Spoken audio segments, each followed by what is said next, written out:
علامہ اقبال نے ایک بات لکھی ہے. اقبال کہتے ہیں جب میں لندن میں وکالت کرتا تھا تو ایک خاتون تھی، لیڈی بارنس اس کا نام تھا. چھوٹے موٹے مقدمات لے کے وہ میرے پاس آتی تھی. بی بی ایک ہوٹل چلایا کرتی تھی. اس کا خامند جو تھا وہ فوج میں ملازم تھا.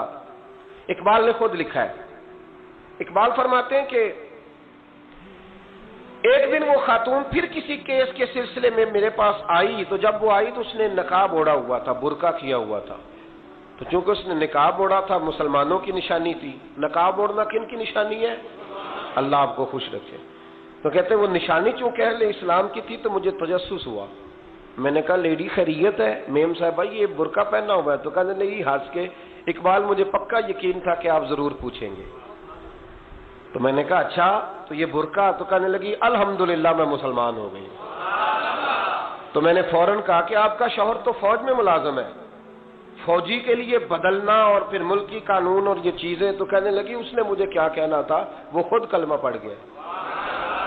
تو کہتی ہیں میں اور متجسس ہوا. وہ کیس کی بات کرتی تو میرا تجسس بڑھ گیا. میں نے کہا تو کیس چھوڑ یہ بتا کلمہ کیسے پڑھا؟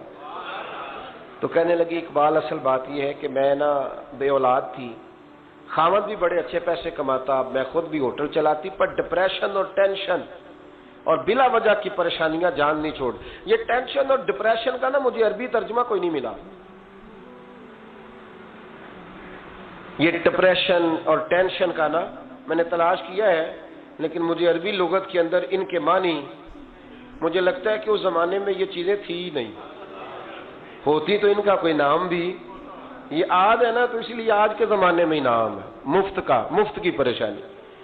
تو کہتی ہے مجھے ٹینشن اور ڈپریشن رہتی تھی ہر وقت، بڑی میں پریشان رہتی تھی. میرے ساتھ ایک عجیب واقعہ ہوا کہ میرے ہوٹل میں نا ایک بابا جی برتن مانجتے تھے، بوڑھے آدمی تھے، 70 سال کے قریب عمر تھی. ان کا ایک بیٹا تھا، ایک بہو تھی، ایک پوتا تھا، لیکن وہ بیچارے بیٹا بیمار رہتا تھا تو لہذا وہ خود مزدوری کرتے. کہتے ہیں ایک دن وہ بابا جی میرے پاس آئے، کہنے لگے میم صاحبہ 2-4 دن کی چھٹی چاہیے. تو میں نے کہا خیریت ہے؟ کہنے لگے میڈم میرا بیٹا فوت ہو گیا. بیٹا، آپ کو پتہ ہے باپ کا جنازہ پڑھنا آسان ہے، بیٹے کا جنازہ اٹھانا بڑا مشکل کام. کہتی ہے میں کچھ لکھ رہی تھی، میرے ہاتھ سے قلم گر گیا. میں نے خود گاڑی بھیجی، بابا جی گاؤں چلے گئے جہاں وہ رہتے تھے. کہتی 2-3 دن کے بعد میں اور میرا شوہر گئے تو رستے میں ہم باتیں کر رہے تھے کہ کیا تعزیت کریں گے. ایک ہی بیٹا تھا، کوئی رشتہ دار بھی نہیں، تو اس کی تو کائنات اجڑ گئی، کن لفظوں سے اسے تعزیت کیا کہیں گے. کہتے جب ہم گئے تو وہ ٹوٹی ہوئی چٹائی پہ بیٹھا تھا، کچھ لوگ قریب تھے. ہم نے جا کے کہا بابا آپ مسلمان ہیں، ہم آپ کو کیا نصیحت کریں، ایک ہی بیٹا تھا، کہ کس طرح کر کے ہم آپ کو تسلی دیں. تو کہتے اس نے آنکھیں کھولی، بوڑھی آنکھوں میں ایمان کی روشنی. کہنے لگا بی بی کیا تعزیت کی بات کرتی ہو، میں نے کوئی پیسے جمع کرا کے بیٹا لیا تھا، خدا نے فضل سے دیا تھا، عدل سے لے گیا ہے. میں اپنے رب کے فیصلے میں بڑا راضی ہوں، اللہ بڑا کریم ہے، وہ لے گیا، اس کا مال تھا. آپ یقین کریں ہمارے دیہاتی لوگ یہ کہا کرتے تھے، میں نے کانوں سے سنا ہے. ایک بوڑھے آدمی کا ایک دفعہ بیٹا فوت ہو گیا تو کسی نے اس سے کہا بابا چھوٹی عمر میں بچہ چلا گیا تو مجھے لفظ نہیں بھولتے. کہنے لگے پتر اللہ دی فصل ہے، کچی وڈے تاویں ہو دیے. سنے آپ نے بھی کبھی یہ فکرہ، کچی وڈے تے پکی لے گئے تے تاویں ہے جو ہو دی. تو جب اس کا جی چاہا وہ لے گیا. اللہ اکبر. وہ خاتون کہتی ہے کہ وہ بابا جی سے میں نے کہا کہ چلو آپ 1 مہینے کی چھٹی کر لے. تو کہنے لگا نہیں میڈم میں مسلمان ہوں، مفت کی روٹی نہیں کھاتا، مزدوری کر کے کھاتا ہوں، میں انشاءاللہ 2-3 دن کے بعد کام پہ آ جاؤں گا. کہتے ہیں وہ چند دنوں کے بعد آ گیا. اللہ کی قدرت کے ابھی 2-3 ماہ گزرے تھے پھر آیا. میڈم چھٹی چاہیے کچھ دنوں کی. میں نے کہا خیریت ہے؟ کہنے لگے وہ میری بہو بھی ہارٹ اٹیک سے فوت ہو گئی. کہتے اب میں بھی تڑپ گئی اور عیسائی ہو کہ میری آنکھوں میں آنسو آ گئے. میں نے کہا گھر کا دروازہ بند ہو گیا، اب یہ بیچارہ کیا کرے گا. وہ اپنے شوہر کے غم میں ہارٹ اٹیک سے فوت ہو گئی. کہتے ہم پھر 2-3 دن کے بعد تعزیت کے لیے گئے. پھر ٹوٹی ہوئی چٹائی، بوڑھا نہ اپنی انگلیوں سے زمین پر کچھ بنا رہا. کہتی قریب گئی اور میں نے جا کے کہا بابا اب تو تسلی آپ نے خود ہی کرنی ہے.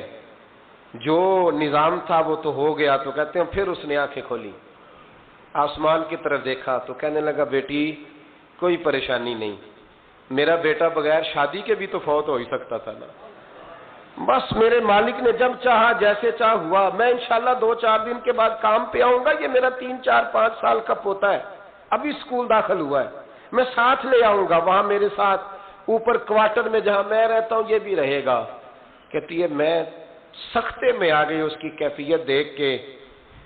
وہ پوتے کو ساتھ لے آیا. کبھی کبھی میں دیکھتی چھت پہ کھڑے ہو کے کہ دادا گھوڑا بنا ہوا ہے اور پوتا سواری کر رہا ہے. وہ سویرے اٹھتا, اس کو سکول چھوڑ کے آتا, شام کو لے کے آتا, پیار کرتا, محبت کرتا. تیسری منزل پر ہم نے ایک کوارٹر دیا ہوا تھا, وہاں دادا پوتا رہتے. اللہ تو بڑا بے نیاز ہے. کہتی ہے اقبال ایک دن نا پوتا اوپر والی منزل پہ کھیل رہا تھا, اس کا پیر پھسلا, وہ گردن کے بل زمین پہ گرا. مجھے خبر ہوئی تو میں دوڑی, ایمبولینس منگائی. خون سے لتھڑے ہوئے اس بچے کو دادے نے اپنی گود میں رکھا. اور جب ہم ہسپتال کی طرف گئے تو ہاسپٹل بعد میں آیا, جناب اسرائیل پہلے آ گئے اور کہتے ہیں وہ گود میں دم توڑ گیا. پھر دادے نے اسے اپنے ہاتھوں سے غسل دیا, پھر اس نے اپنے بوڑھے ہاتھوں سے قبر کھودی اور پھر مٹی ڈال کے کہنے لگا انا للہ و انا الیہ راجعون. جے سونا ہی میرے دکھ وچ راضی, جے سونا ہی میرے دکھ وچ راضی. پھر سکھ نو چولہے ڈاواں.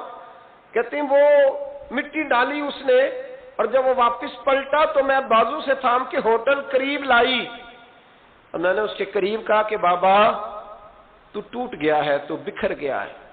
مجھے محسوس ہوتا ہے کہ اب نہ تیری راتیں اور تیری صبحیں اور تیری شامیں غموں میں گزریں گی. تو کہتے ہیں یوں اس نے ہاتھ رکھے اور یوں آنسو چھٹک دیے. کہنے لگا میڈم کیوں میرے اندر کوئی عقیدہ نہیں, میں کوئی لوارث ہوں, میرا کوئی رب نہیں, میں کیوں پریشان رہوں گا, میں تو پکا ہوا پھل ہوں. تھوڑے دن گزریں گے قبر میں جاؤں گا, اور جب جنت میں جاؤں گا تو اللہ میری بیٹے سے بھی ملاقات کرائے گا, میرے پوتے سے بھی ملاقات کرائے گا, میرا رب ساری ملاقاتیں کرا دے گا. میں اپنے اللہ کی رضا پہ بڑا راضی ہوں. وہ خاتون کہتی ہے میرا اور میرے شوہر کا کلیجہ پھٹنے لگا. میں نے کہا بابا یہ جذبہ کہاں سے ملتا ہے, یہ سکون کہاں سے آتا ہے, یہ کیفیت کیسے ملتی ہے؟ مجھے کہنے لگا تو نے لینی ہے. میں نے کہا تو کہنے لگا تو بھی گنبد خضرا والے نبی کا کلمہ پڑھ جا, تو بھی رسول اللہ کا کلمہ پڑھ جا.